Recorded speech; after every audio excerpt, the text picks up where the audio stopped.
Amen. Amen.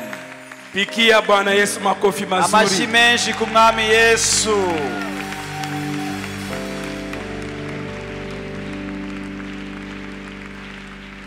Si tu aimes Jésus, frappe les mains. Si tu aimes Jésus, frappe les mains. Si tu aimes Jésus, frappe les mains. Kuna mtu ana somebody's adding. Si tu aimes Jésus, frappe les mains. Si tu aimes Jésus, frappe les pieds. I wanted to check if you are here. Si tu aimes Jésus, frappe les pieds. Si tu aimes Jésus, frappe les pieds. Si tu aimes Jésus, dis Amen. Amen. Si tu aimes Jésus, dis Amen. Amen. Si tu aimes Jésus, frappe les mains. Si tu aimes Jésus, frappe les mains. Si tu aimes Jésus, frappe les pieds. Si tu aimes Jésus, frappe les pieds. Si tu aimes Jésus, dis Amen. Amen. Si tu aimes Jésus, dis Amen. Amen. Si tu aimes Jésus, fais tous les trois.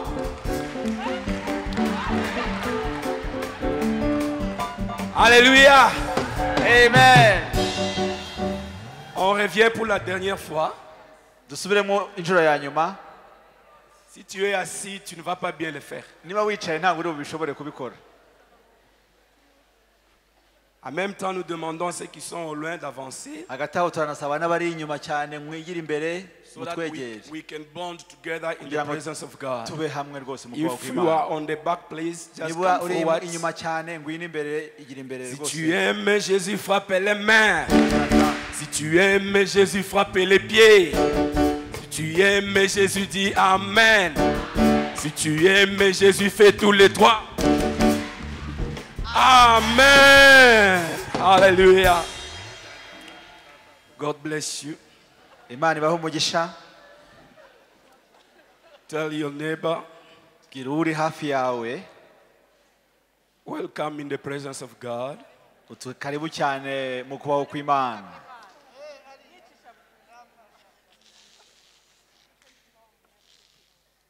Tell him good appetite. Enjoy your spiritual meal. Ndabifuriza kuryoherwa muryoherwe n'ifunguro ry'umwuka. Before we go far, I want you to take these scriptures. Mbere yuko dukomeza reka tugire ibyanditswe turebaho. Isaiah 14, Yesaya 14 12 to 14. duhere ku murongo wa 12 kugeza kuri 14. 1 Samuel Samuel wa mbere 15, 15 3. umurongo wa 3. 1 Samuel again, Samuel wa mbere kandi 15, 15 13 to 28. umurongo wa 13 kuri 28.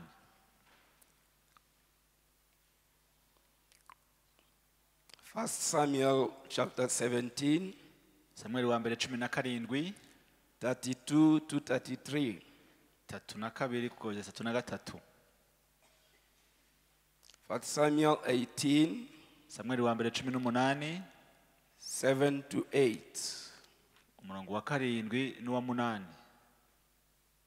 Revelation ibyahishuwe 3:17 3 umurongo wa 17. and Psalm Zaburi 10:4. 10 umurongo wa 4.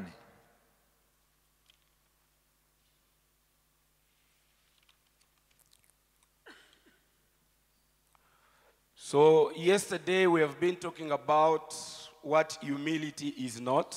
Ejo twaganiraga ku byo abantu bita guca bugufi kandi atari byo. Number one, we said that humility is not shyness or timidity.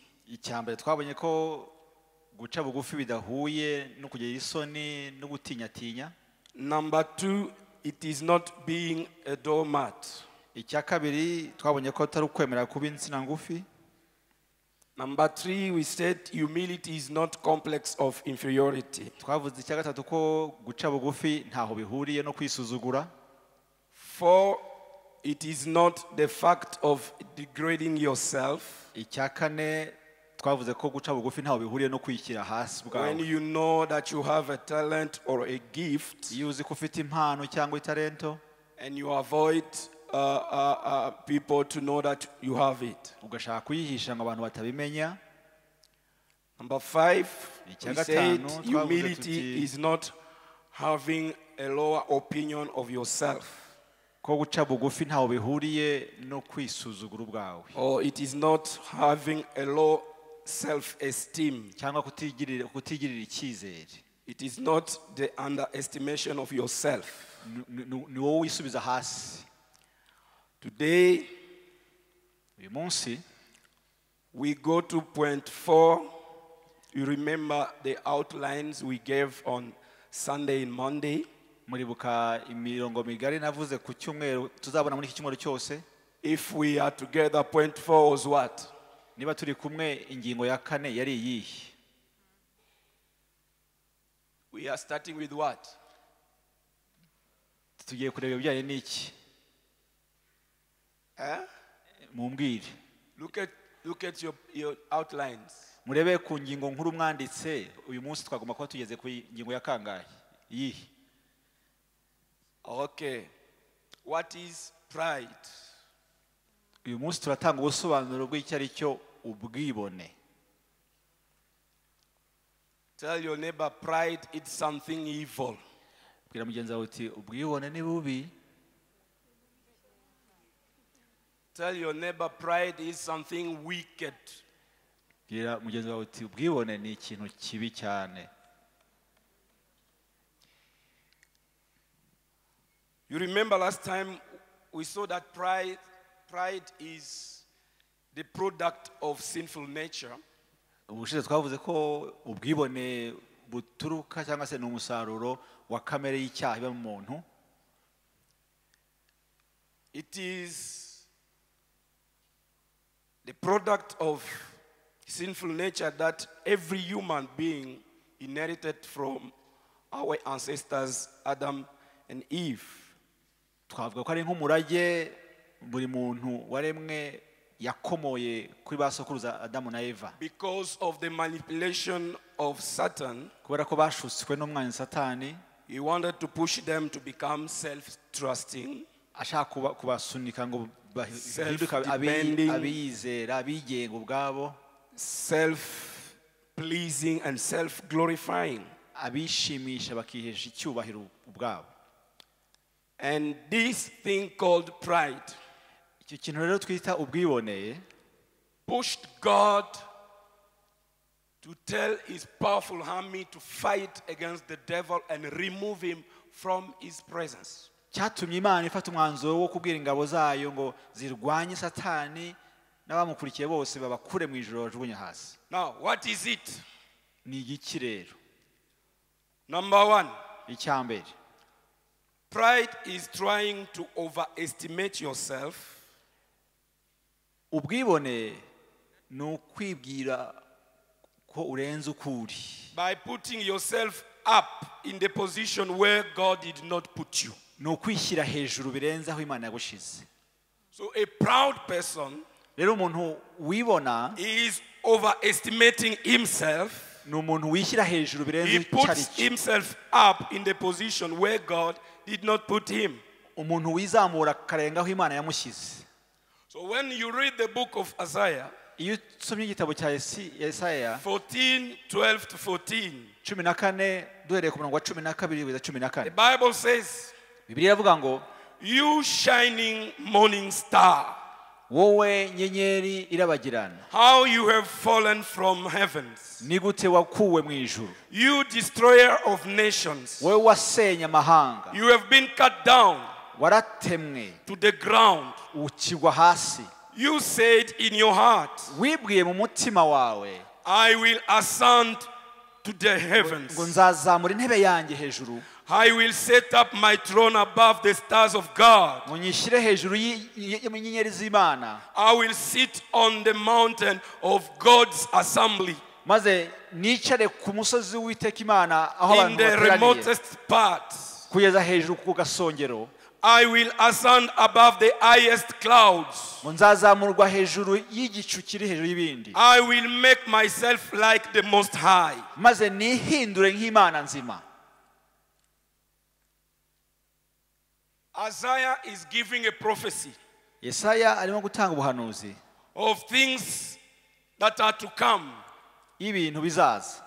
Talking about Israel, Avuga ku bijyanye na that the Isirayeli. king of Babylon will take you in captivity. Avuga n'ukuntu umwami wa Babuloni azabatwara mu bunyage. Now this guy, Uyu mugabo knowing that Israel is a mighty nation of God, amaze kumenya ko Isirayeli ari ishyanga rikomeye ry'Imana, no other nation was able to stand before the presence of God in the midst of his people Israel. ko nta rindi ishyanga ryabahangara bari kumwe n'ukubaho kw'Imana yabo. Wherever Israel was going, he was winning battles day after day. Aho Isirayeli yajyaga kurwana hose yaneshaga urugamba buri munsi ku wundi. So on that day, Kuri uwo munsi the king of Babylon will take over Israel.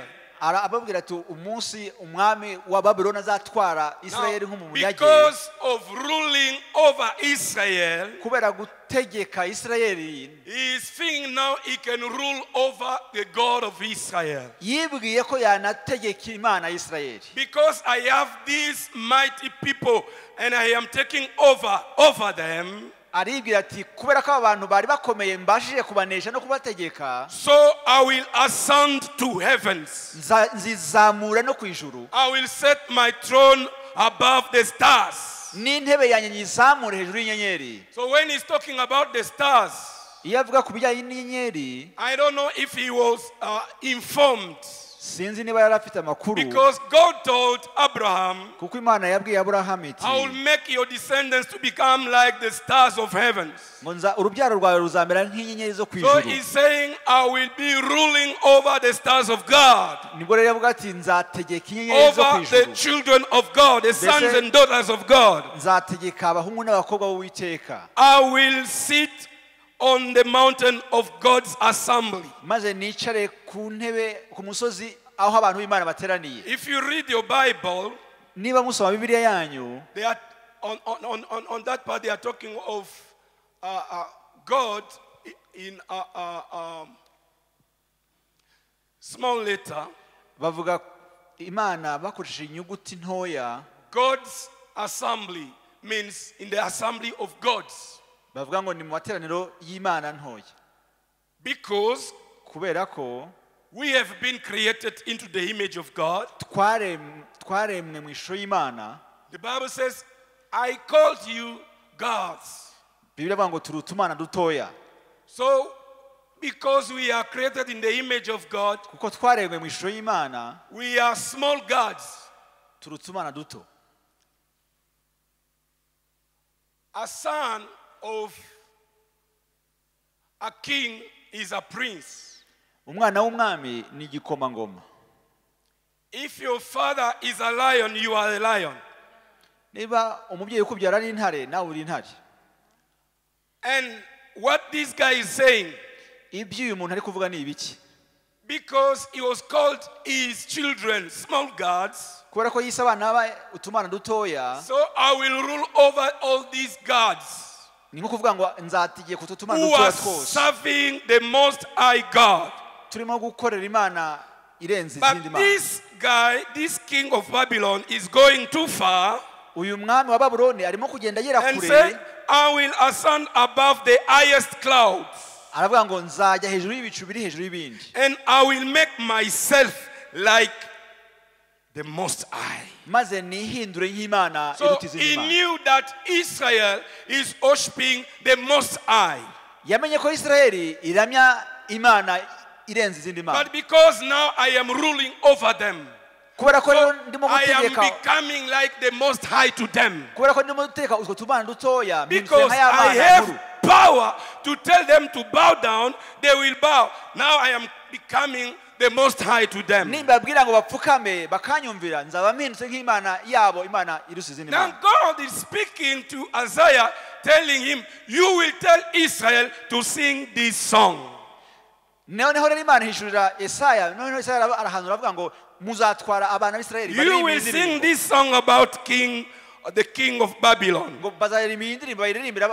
When you will be free from his hand. God is giving the promise that no matter what, you will be free from your pains. I will end up your suffering. The one who will be ruling over you, I will put him down. You will come out of captivity, and I will put an end to your suffering. But the day I will put an end to your suffering, celebrate my name, glorify my name, sing, and remind to those people that your king was saying, I will ascend from heaven, I will set up my throne above the stars, I will sit on the mountains, I will ascend above the highest clouds, I will make myself like the Most High, I will rule over you. God is telling his people, when you will be out of that condition, remember that I am a mighty God. I can save you, I can deliver you, I can set you free from your pain. Evangelical Restoration Church, hear the voice of God. Your pains will never continue to stay upon your life. Your sufferings and all challenges that you are facing, they will not remain over your life forever. The Most High is going to remove them. God will take you out of that situation. God is going to change your story. But when He will do that, you will look at that situation because it will belong to the past. Then dance and celebrate your God, telling that story. Maybe it was a disease, maybe it was jobless, maybe it was a monotone life, maybe it was something that you were bound to. You will look at that situation and tell it, you thought you are going to continue ruling over my life. Look at what the Lord has done. I am here celebrating to tell you, jobless, that you are zero before my God. To tell you, barrenness, that you are nothing before my God. So the day the Lord will visit you, remember to celebrate His name. Remember to glorify His name. So pride is trying to overestimate yourself and put yourself up in the position where God did not place you. God is the one who gave power to the king of Babylon. But he wanted to go up with his power in a position where God did not place him. And if you see from verse 13 to 14,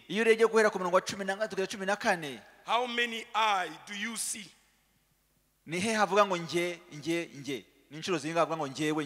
I will ascend. I will set up. I will sit on. I will make myself.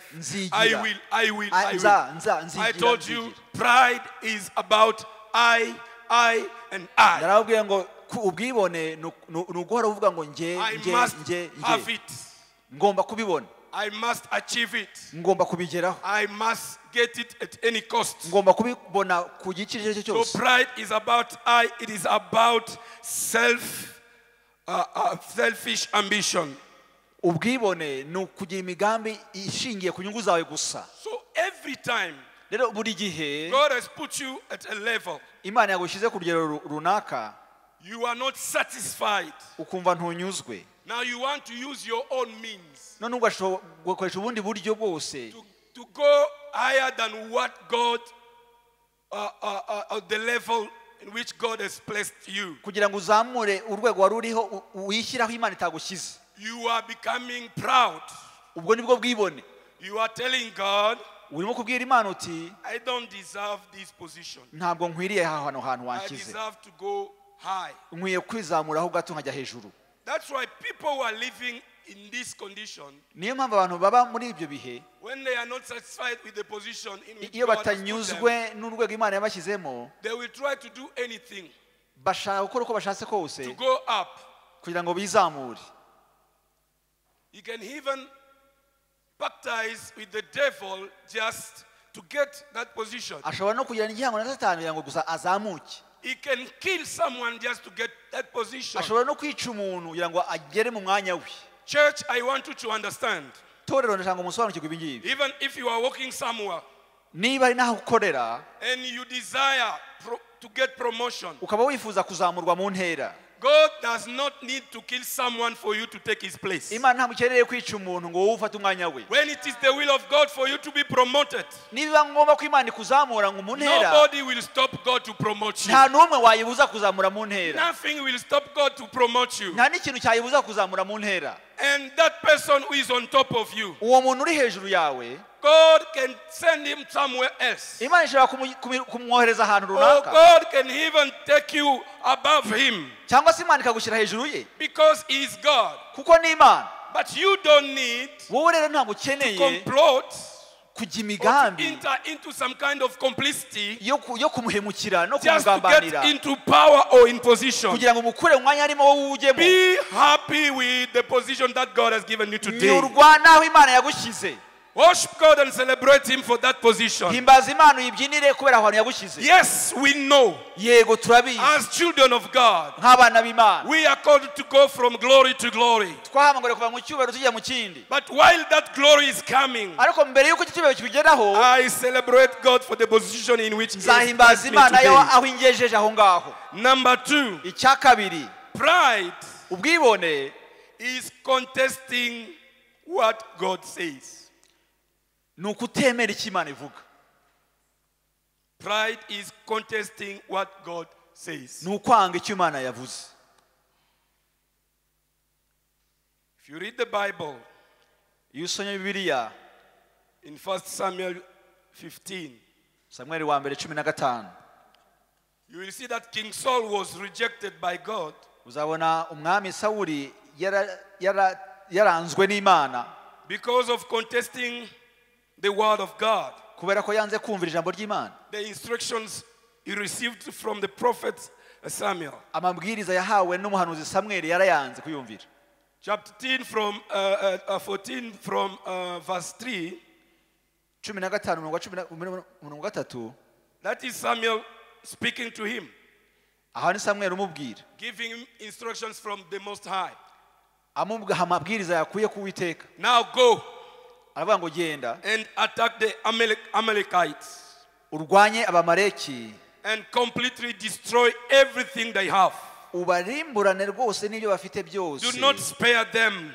ntuza Kill bababarire, men and women, ahubwo uzica abagabo children n'abagore and infants, n'abana n'impinja sheep, camels, and donkeys. n'abonka n'inka n'intama, Because I was a witness kuko nari umuhamya of their pride y'ubwibone bwabo when they opposed Israel igihe barwanyaga Isirayeli along the way from Egypt. barimo guturuka mu Giputa. So when Israel igihe Isirayeli was coming from Egypt, yari irimo kuva mu Misiri, these Amalekites, aba bamarayiki they knew that the powerful nation at that moment was Egypt.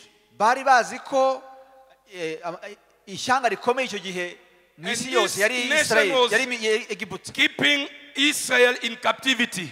kandi ko Egiputa yari yatwaye mu bunyage Israel.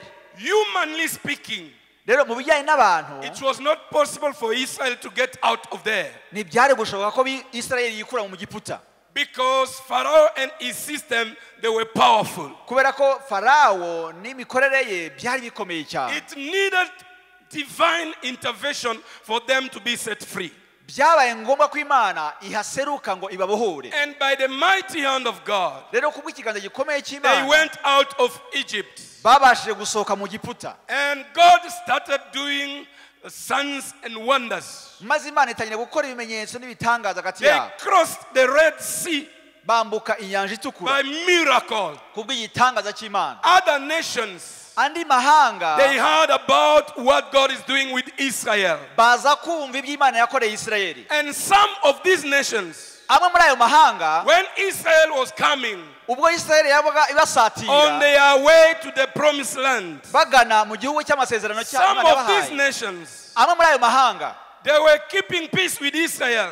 bajyaga bagira amahoro, We bagirana have n'amahoro heard na Isirayeli, about how your God is powerful, bakavuga ngo twumvise ukuntu Imana yanyu how ikomeye, you came out of Egypt ngo twumvise ukuntu Imana yabakuye mu through the Giputa mighty hand of your God. ikoresheje ukuboko kwayo gukomeye. So we don't want to fight you. rero ntabwo turi burwane We namwe, don't want to resist you. dushaka kubarwanya, We don't want to oppose you. dushaka We kubahangara, give you a way. tubahaye inzira, Pass. mutambuke rwose, Continue your journey. mwikomereze urugendo rwanyu. If there is anything you need in this land, you can niba hari take ikintu it mukeneye hano mu gihugu cyacu and go your way. ariko mukomeze. But the Amalekites, ariko Abamaleki they heard about that. barabyumva, They said, baravuga bati we are going to oppose them. tugiye kurwanya Isirayeli. And God is saying, maze Imana iravuga iti I saw their pride. nabonye ubwibone bwabo. Who are you to oppose God? ni muri bande bwe murwanya Imana? You have heard of how this God is mighty, mwumvise ukuntu Imana powerful and ikomeye, able to do amazing things. ukuntu yakoze ibintu bikomeye n'ibitangaza, And you said, maze muribwira I am going to try to oppose him. tugiye kurwanya iyo Mana, I am going to try to challenge God. tugiye guhinyuza iyo Mana, I am going to contest against that tugiye God. guhakana ibyo yavuze. That's why God says, niyo mpamvu Imana yavuze I iti saw their pride nabonye ubwibone when bwabo they opposed Israel igihe barwanyaga on Isirayeli their way to the promised land. iri mu nzira igana mu gihugu cy'amasezerano Imana yabahaye. When King Saul went, he did not do what igihe God told him to umwami do. Sawuli yagiye kurwanya Abamaleki ntabwo yumviye ibyo Imana yamubwiye, And because of that, kandi ku bw'ibyo God called it arrogance and pride. Imana yabifashe nk'ubwibone. He told Samuel, ibwira Samweli iti go and confront him. genda umuhangare, Go and confront him. genda umuhangare. When you start contesting against God and against the word of God, iyo utangiye kujya uhakana ibyo Imana yavuze no kwanga God will kubyumvira, confront you. Imana izaguhangara, God will stand against you. Imana izaguhagurukira God will kurwanya, resist you. izakurwanya. And can you imagine Nibaze nawe if God is the one resisting you? Imana iri kukurwanya wowe. Tell your neighbor, Gira mugenzi wawe uti if I have a problem with you, niba ngiranye ikibazo nawe, oh, I'm saying talk to your neighbor. navuze ngo bwira mugenzi wawe uri hafi yawe Neighbor, ti muturanyi, if I have a problem with you, niba ngiranye ikibazo nawe, God can use a third person Imana ishobora gushaka undi muntu wa gatatu to come and assist us. akaza akatwunga. If I have a problem with Satan, ni ngiranye ikibazo na Satani, God can intervene Imana ishobora kuhaseruka ikantabara and give me victory. kugira ngo impe intsinzi. Now tell him, if now you have a problem with God, ariko ningiranye ikibazo n'Imana, who will intervene? ninde uzantabara? You know when the Bible says that God resists to the proud, murabizi iyo Bibiliya ivuga ngo Imana irwanya abibone, it is like your destiny. ni nko kuvuga ngo ni icyerekezo cyawe. You know your destiny. Urabizi aho ugana, aho Imana yaguteguriye What kugana, we call destiny icyo twita aho Imana yaguteguriye aho ugana, a divine program about your life. ni gahunda y'Imana ku buzima bwawe, What God has already planned for you to fulfill it icyo Imana here on earth. yaguteguriye ngo uzasohoze hano kuri iyi si. Now on your journey fulfilling your destiny. Rero uri mu nzira urimo kugenda usohoza umugambi w'Imana ku buzima bwawe. If God found that you are contesting with him. Imana ikaza kubona kurimo kurwanya imigambi yayo. You are proud. Kubera ko wibona. God will be the one resisting you. Imana niyo izakurwanya ubwayo. My brother, come. Muvandimwe ngwino hano. Yes. No. You. I know what he's doing. Yeah. We are connected. Yeah.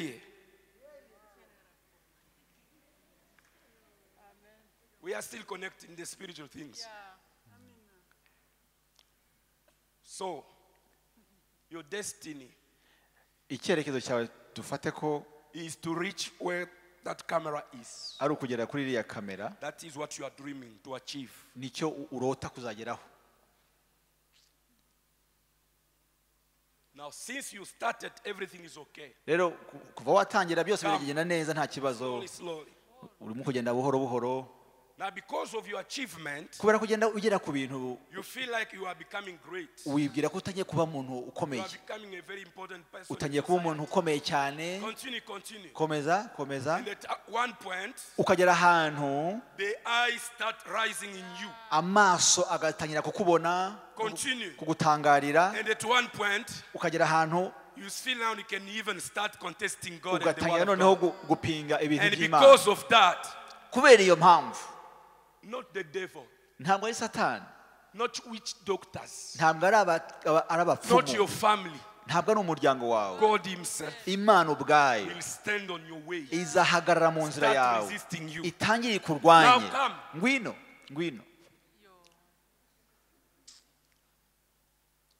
You know that you have to go there. Urabizi ko ugomba kugera hariya. Do your best, do whatever you can. Kora uko ushoboye kose ugereyo. Now, if God is resisting you, ariko niba Imana iri kukurwanya, where will you go? Uzanyura he? Even the devil cannot help you. Na Satani ntiyagushoboza, ntiyagufasha. No man can assist you. Nta n'umuntu wagutabara. That's why pride is something wicked. Niyo mpamvu ubwibone ni ikintu kibi cyane. You need to be the enemy of pride. Ukwiye kuba umwanzi w'ubwibone. You need to be under a pride. Ukwiye gushakisha no guhiga ubwibone ukaburwanya. Oppose you against God. Kuko ubwibone buzagutuma uhangana n'Imana.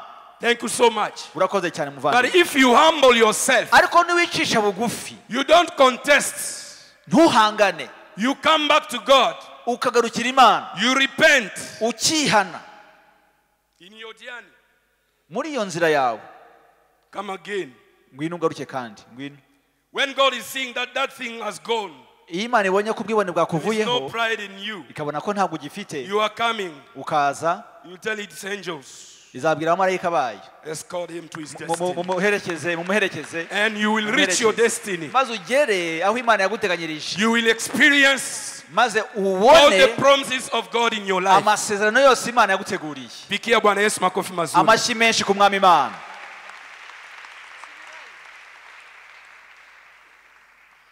So God told Samuel, go and confront him. Imana ibwira Samuel iti genda umuhangare. Chapter 15, 13 to 28. 15 23 Let's start from 13. Duhere ku murongo wa 13. When Samuel came to him, hanyuma Samuel, Saul said, may the Lord bless you. asanga Sawuli aramubwira ati Uwiteka aguhire. You don't obey God, you don't respect God, but you are even ready to bless people in the name of the Lord. Ibaze utubaha Imana, utita ku by'Imana, ugashaka guha umugisha abantu.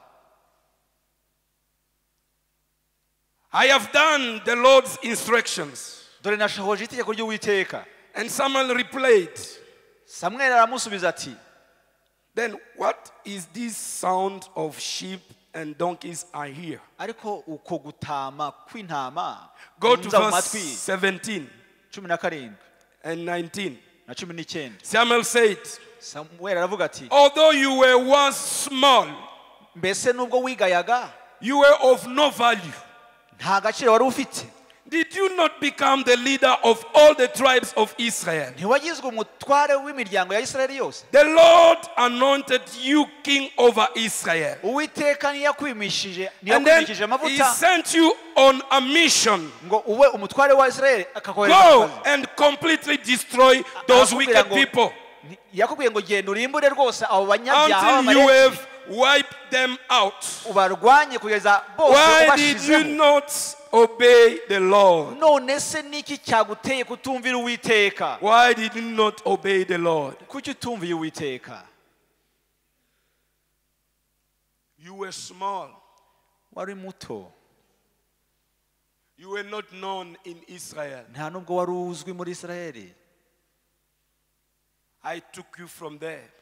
aho niho nagukuye I made you leader over my people. guhindura umutware w'ubwoko bwanjye. Now I'm giving you instruction. nguhaye amabwiriza. Why do you contest with me? kuki umpinga? kuki wanga kumvira? 26. 26 Samuel told him, Samweli abwira I Sawuli will ati not return with you sindi busubiraneyo nawe because you have rejected the instructions of God. kuko wanze ijambo ry'Uwiteka. I will not return with you. sindi busubiraneyo nawe. Tell your neighbor, bwira umugenzi wawe uri hafi yawe aho, don't work with people who do not have any respect for the name of God. ntugakorane n'abantu batumvira ibyo Imana yabategetse. Tell me, don't work with people who do not have any respect for the word of God. ntugakorane n'abantu batubaha ibyo Imana yababwiye. Because you have rejected God's instructions, kubera ko wanze kumvira ibyo Imana I will not yakubwiye, return with you. ntabwo nzajyana I nawe, will not work with you. ntabwo nzakorana nawe. Because kubera if you are friends niba uri inshuti of people who do not respect God, y'abantu batumvira of Imana, people who are contesting God, abantu bahangara Imana, you will find yourself in the same condition. uzisanga nawe wabaye nkabo. God will resist you. Imana nawe God izakurwanya. will oppose you. God will stand against you. Imana izakurwanya. 28. 28 The Lord has turned the kingdom of Israel away from you today. Imana yagukuye ku ngoma ya Isirayeli uyu munsi, And he has given it to one of your neighbors ayihaye umuturanyi wawe who is more better than you. ukuruta. Tell your neighbor, bwira uri hafi yawe uti you have many neighbors ufite abaturanyi benshi who are more better than you. bakuruta. Tell him, watch out, watch out. rero witonde ube maso, Dis-lui, fais attention. witonde ube maso. Dis-lui, ce que tu as là, ce n'est pas parce que tu mérites. niba uri aho hantu si uko ari wowe ubikwiriye, Il y a beaucoup de gens qui sont meilleurs que toi. hari benshi bakuruta. Il y a beaucoup de gens qui sont plus justes que toi. hari abakiranutsi bakurusha gukiranuka. Et si Dieu t'a donné, ariko niba Imana yarabiguhaye, ma soeur, regarde dans ta vie. mushiki wanjye reba mu Tu buzima es bwawe, marié, tu as warashatse, un mari qui t'aime, ufite umugabo qui te ugukunze, respecte, ukubaha, qui te donne de la valeur. uguha agaciro, Tu sens dans la société que tu es une femme. ukumva rwose mu bantu uhawe Mais agaciro. au lieu de célébrer Dieu, aho gushima Imana, au lieu de le servir, aho kuyikorera, au lieu de s'attacher à lui, aho kuyinambaho pour ce qu'il t'a donné, ku byo yaguhaye, tu oublies Dieu wibagiwe Imana, pour t'attacher à des vanités. maze utangiye kwifatanya n'ibintu bidafite agaciro. Il y a beaucoup de femmes hari abagore benshi qui sont plus meilleures que toi, beza kukurusha, qui sont en train de se prostituer. barimo kugira indaya uyu munsi. Pensez-vous que c'est parce qu'elles ont choisi ça? ubwira ko ariko babihisemo? Des fois, on se moque d'elles. hari igihe tubaseka, Prostituées, prostituées. indaya. Quand tous nous étions des enfants, twese tukiri abana, quand on nous demandait, iyo batubazaga quand tu vas grandir, nukura tu deviendras qui? urifuza kuzaba iki, Tous on disait, twese twavuga médecin, tuti je deviendrai médecin. tuzaba abaganga, Moi, je serai président. tuzaba perezida, Moi, je serai grande femme d'affaires. jewe nzaba umucuruzi Je ukomeye serai w'umugore, ingénieur. Je serai général dans l'armée, professeur professeur d'université, je je serai ceci, cela. On n'a jamais entendu un enfant dire que quand moi je serai grand, je serai bandit à main armée, je serai prostituée, je vais faire la prison, je serai ceci, je serai cela. Mais comment? Tous en grandissant, on a rêvé devenir des personnes importantes dans la vie. Et les autres se marient, terminent leurs études, ils achèvent leur projet, leur vision. Et les autres se retrouvent parmi ce que nous appelons prostituées et consorts. En tant que pasteur, j'ai déjà eu la grâce de parler avec certaines des prostituées ou ex-prostituées. Il te dira, je ne suis jamais heureuse dans cette vie. Ça n'a pas été mon choix. J'ai souffert. Je vivais chez une marâtre, une tante. Je vivais chez un oncle. J'étais traité comme une chaîne. Ma tante pouvait prendre la nourriture, cracher dedans et me donner, dire mange. Si tu ne veux pas manger, sors. Je pouvais manger la première fois. Je pouvais manger. Et la dignité humaine m'a maintenant dit, même si je deviens de la rue, j'accepte cela, que de souffrir comme ça. Et c'est à cause de cela que je suis devenu prostituée. Ça n'a pas été mon choix.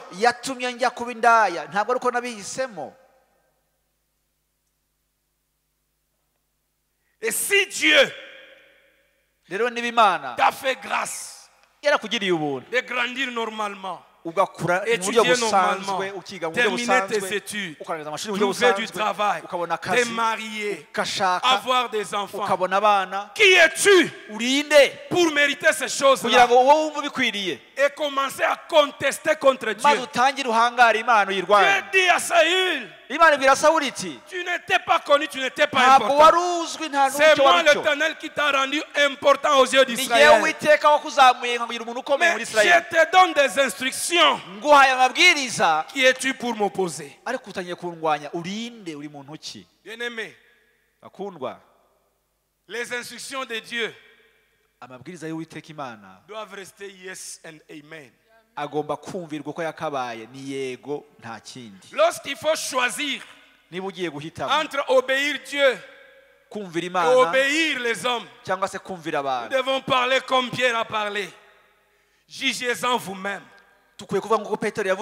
Obéir Dieu ou obéir les hommes. Et quand tu choisis d'obéir Dieu, Dieu t'amène toujours à un autre niveau de la vie. Aujourd'hui,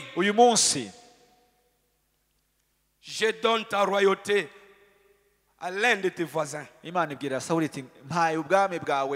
est plus meilleur que toi.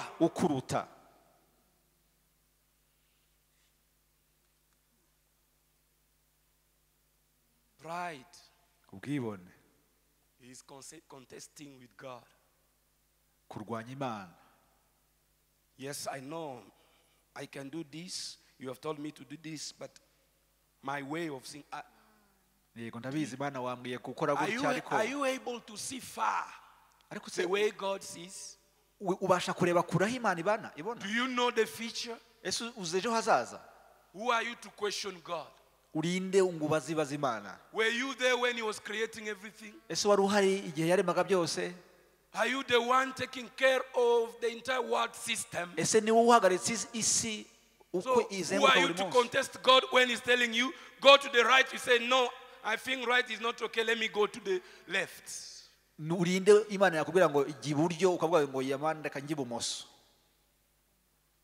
Number 3. Pride is a negative attitude that refuses to lift up he who deserves to be lifted up. kuzamura uwahamagaye kuzamurwa. I want to repeat it. Ndabisubiramo. Pride is a negative attitude that refuses to lift up. Ubwibone ni imyifatire mibi yanga kuzamura cyangwa se guha icyubahiro He who deserves to be lifted up. ukwiriye icyubahiro. Refusing to compliment one who deserves compliment. Kwanga gushima Avoiding to congratulate someone for his achievement. Kwanga gushima uwageze It is called pride. Ibyo byitwa ubwibone. A proud person refuses to see anything good in other people. Umwibone yanga kubona ibyiza mu bandi. That's why he found it difficult to appreciate others. Niyo mpamvu bimugora gushima abandi. He will never encourage you. Ntabwo ashobora guteramo imbaraga. He will never tell you go ahead.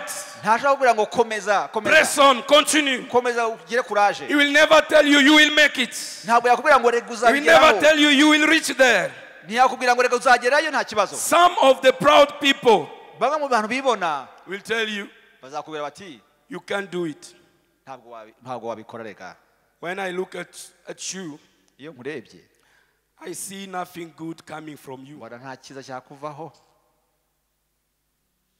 Why do you want to waste 7 years of your life studying and you want to become a doctor while you can just take 3 months and become a driver? Kuki ushaka kumara imyaka 7 ngo ushaka kuba muganga da? Kuki utakwiga amezi 3 utwara imodoka shoferi bisanzwe? A proud person will tell you, umuntu ubwibona azakubwira ati, you want me to give you advice ushaka kugira inama on how to succeed in life, kugira ngo utere imbere mu buzima, so that when you will succeed you will become like me. Kugira ngo utere imbere uzamere nkanjye. No, we are not of the same kind. Abagati ariko urabizi ko ntaho duhuriye nge nawe. When I look at you, iyo nkurebye, you should be a watchman. Ukwiye kuba umuzamu. Who told you that a watchman is not someone in life? Ninde wakubwiye ko umuzamu nta cyari cyo mu buzima? You know, urabizi, the problem is not becoming low. Ikibazo ntabwo ari ukuburi hasi. You can be a watchman. Ushobora kuhera ku buzamu. You can be a driver of someone today. Ushobora kuba uri umushoferi w'umuntu runaka. But nobody knows your destiny. Ariko nta wuzi ejo hazaza hawe. Only God himself knows. Imana yonyine niyo ibizi.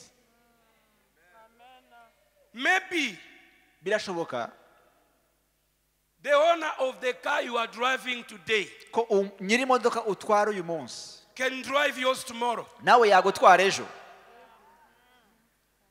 Maybe his children cyangwa se abana be can live because of you. bashobora kubaho ku bwawe.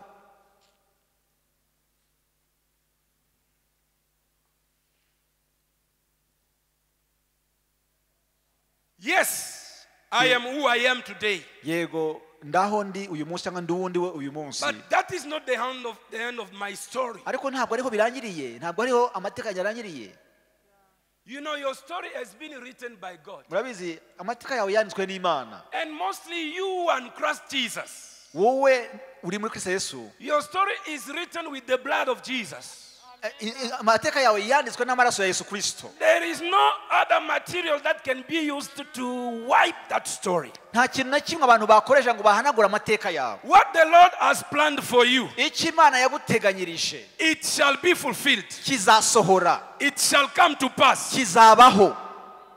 A person who is proud umuntu wibona will never encourage you. ntabwo yagutera imbaraga.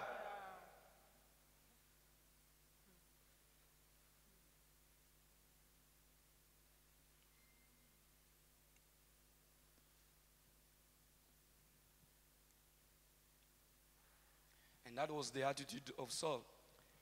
Ni nako Sawuli yari ameze. Jealousy. Yari afite ishyari.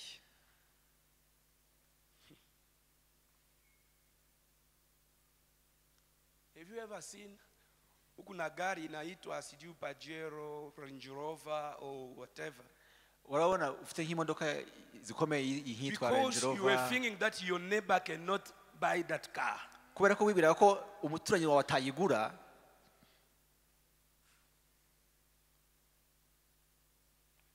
And he bought it.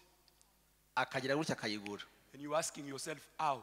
Maze ukibatse yabigenje ate, yayiguza ate koko? The how is not yours. The how is not yours. Ntabwo ari iyawe. Le comment ne Ni t'appartient gute pas. ntabwo ari iyawe? Mary said, Cyangwa se ukavuga uti how shall it happen? ni gute bizabaho? Because I am not married. Ko ntarashaka. Humanly speaking, it is impossible. Mu bintu by'abantu ntabwo byashoboka.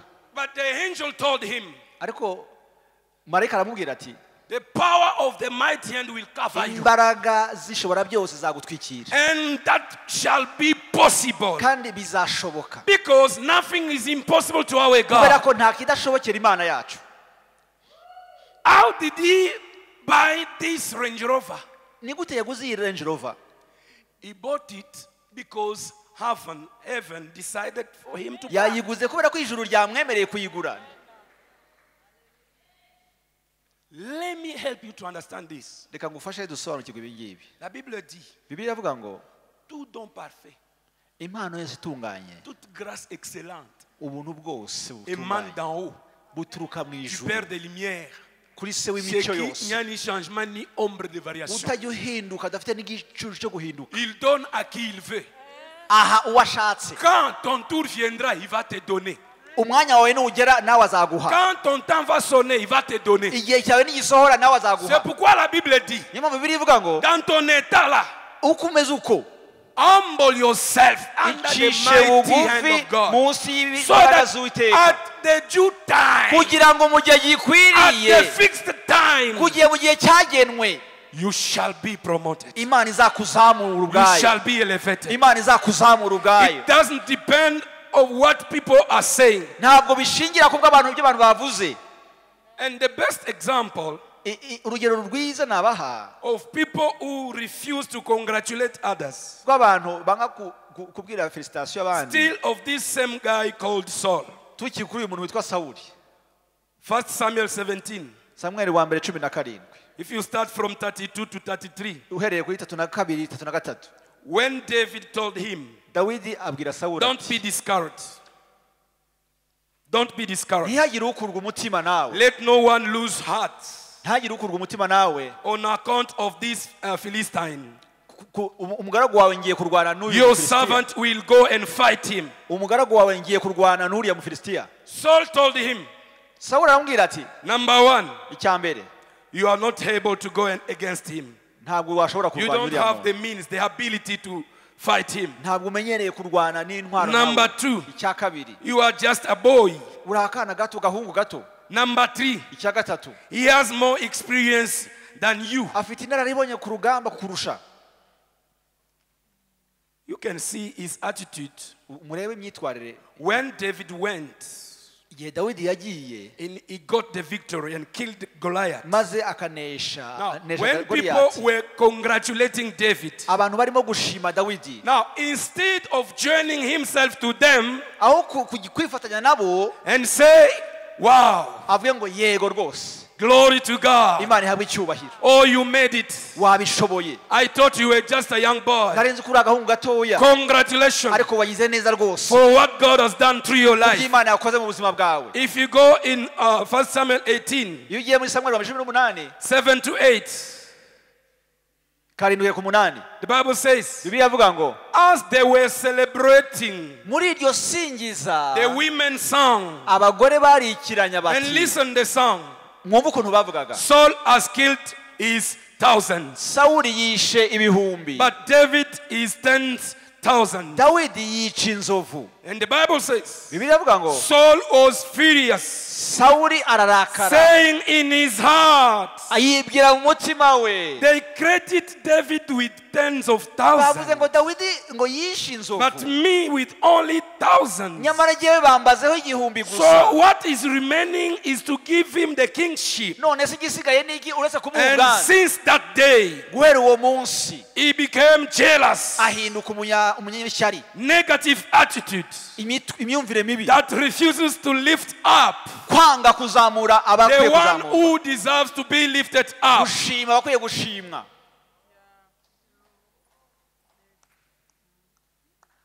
Tell your neighbor.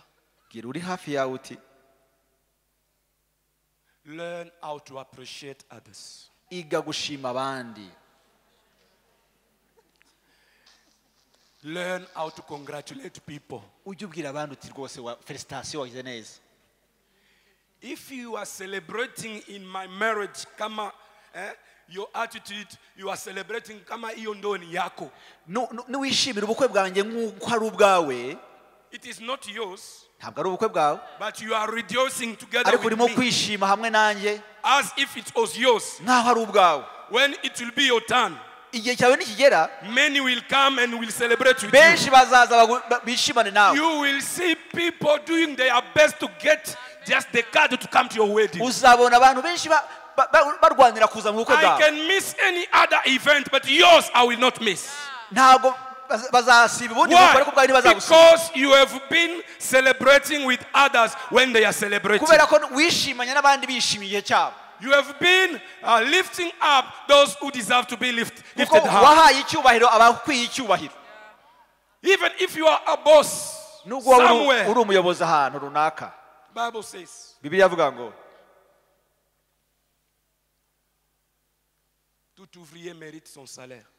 buri mugaragu aberwa n'impembo y'akazi yakoze. You have people who are working with you and you know the way they do their jobs.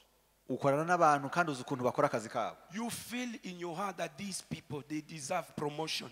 Ukumva mu mutima wawe ngo bariya abantu bakwiye kuzamurwa mu ntera.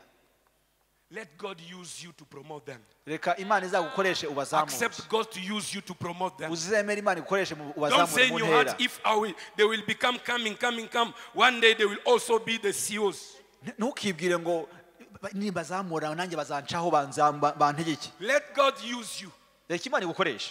But anyway, Ariko if ibyo you byose refuse God to use you, niwanga ko Imana igukoresha, He has more ways. Imana ifite inzira nyinshi, He will open other doors. izafungura izindi nzira, And you will be surprised. uzatungurwa Like the wife of Potiphar.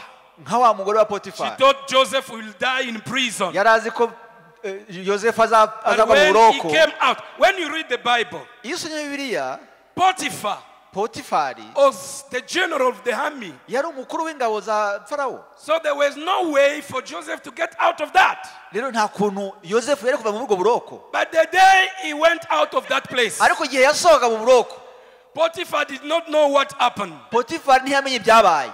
So the day God will promote that person, Rero umunsi Imana izazamura uriya muntu, it will be one morning. ni igitondo kimwe gusa, It will be one noon. iri joro rimwe It gusa, will be one evening. umugoroba umwe gusa, You will be surprised. uzatungurwa. The news will go on TV. Amakuru azakugeraho kuri You televiziyo, will be informed through radio. uzumva amakuru kuri radiyo That so and so ko kanaka na kanaka is now a cabinet minister in this and this. uyu munsi yabaye minisitiri muri minisiteri And you will runaka, say, no, that one cannot happen. maze uvuge uti ntibishoboka nawe. How do you say it cannot happen? It is already Ninde done. wakubwiye ko bidashoboka? Byarangiye, It is byabaye, already done. byabaye. You believe it or not, Wabyizera utabyizera, you will come uzaza and say, maze uvuge uti Your Excellency, nyakubahwa, even if your heart does not accept, nubwo ntabyemeraga, but the mighty hand of God Imana ikomeye irashoboye, will push you to say, izakubwira iti Your Excellency. genda umbwire uti nyakubahwa. Let us stand up. Reka duhaguruke twese.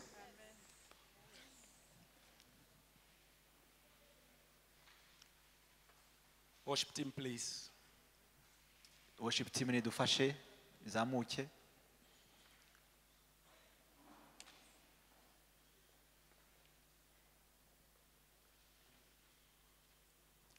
I want you to pray and just say thanks to God for the word of God. Let us pray. Kadusenge nkuko ijambo ry'Imana ryatubwiye ryatuyoboye. Hallelujah, hallelujah, hallelujah. Hallelujah. Rokoto shikata kakarama mama sente kekerebe shaka ya baba. Oh rakata sekete shikata ya kabaraba korobo sendere beberebe. Yunda ya kata kakarakata shikata kakaraka basente kekerebe. Robobo shinda ya kata kakaraba baba sente kekerebe shikata kaka. Rondo bokoro bobo shindere bebe santa karababa robo koto. Rendere bebe shinda ya kataka sakara baba shika takaya baba. Oh hallelujah. Anaweza. Anaweza. Anaweza. Mambo yote anaweza. Anaweza. Anaweza. Anaweza. Mambo yote anaweza. Anaweza. Anaweza. Anaweza. Mambo yote anaweza. Oh, anaweza. Anaweza. Anaweza. Anaweza. Mambo yote anaweza. Anaweza. Anaweza. Anaweza Bwana. Anaweza. Anaweza Yesu.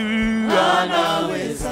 Yeye mambo yote anaweza. Ndani ya maisha yangu anaweza. Ndani ya moyo wangu anaweza. Anaweza Mungu anaweza. Yeye mambo yote anaweza. Oh anaweza Bwana anaweza. Sing it with your heart, with your soul, your mind. Anaweza. Lift up your hands and sing. Hallelujah.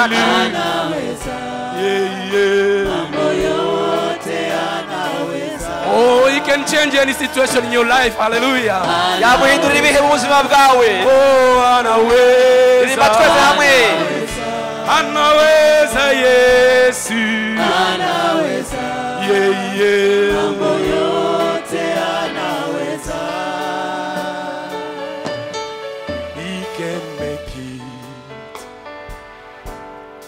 He can make it. Oh, he can make it. Anytime he can make it. Oh, I know you can make it, Jehovah.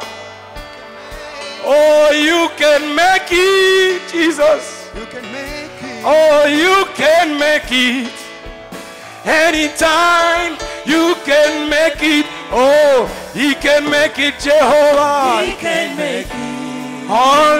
Hallelujah.